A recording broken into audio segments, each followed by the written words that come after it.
સાવલી તાલુકાના વાંકાનેર ગામે ગુજરાતના રાજ્યપાલનું આચાર્ય દેવવ્રતનું આગમન. પ્રકૃતિ કૃષિ પ્રકૃતિના શરણે પરિસંવાદ યોજાયો. ગામના ખેડૂતોને પ્રાકૃતિક કૃષિ વિશે સમજ આપી. ખેડૂતોને તમાકુના ખેત ઉત્પાદનથી દૂર રાખવા રાજ્યપાલની અપીલ.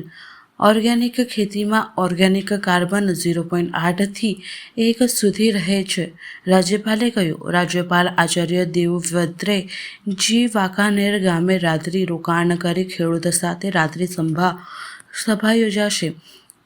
સવારે ઉઠી ખેડૂતોના ગાયનું દૂધ કાઢશે રાજ્યપાલ. દલિત અને વંચિતના ત્યાં રાજ્યપાલ ભોજન લેશે. ગુજરાતના રાજ્યપાલ પોતાના રાજ્યમાં 200 વીઘાથી વધુ પ્રાકૃતિક ખેતી કરે છે. રાજ્યપાલ દેવવ્રતે ગુજરાતના 9 લાખ ખેડૂતો પ્રાકૃતિક ખેતી કરે છે. રાજ્યપાલે કહ્યું, પ્રાકૃતિક ખેતી અને ગૌપાલન કરવા રાજ્યપાલની ખેડૂતોને અપીલ.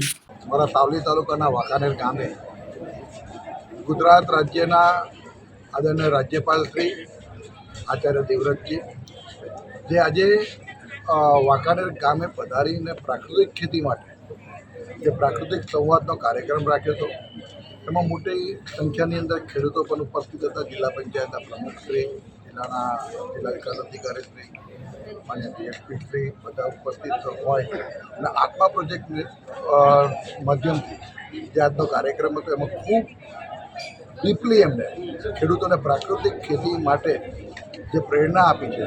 હું માનું છું મારા સાવલી દેસર તાલુકાની અંદર આ પ્રેરણાથી ખેડૂતોને ખૂબ ઉત્સાહથી એમાં જોડાશે અને આવનારા દિવસોની અંદર જે ખેડૂતો અમારા અહીંયા પ્રાકૃતિક ખેતી કરે છે એમને પણ પોતાના અનુભવ આ સંવાદની અંદર આપ્યા.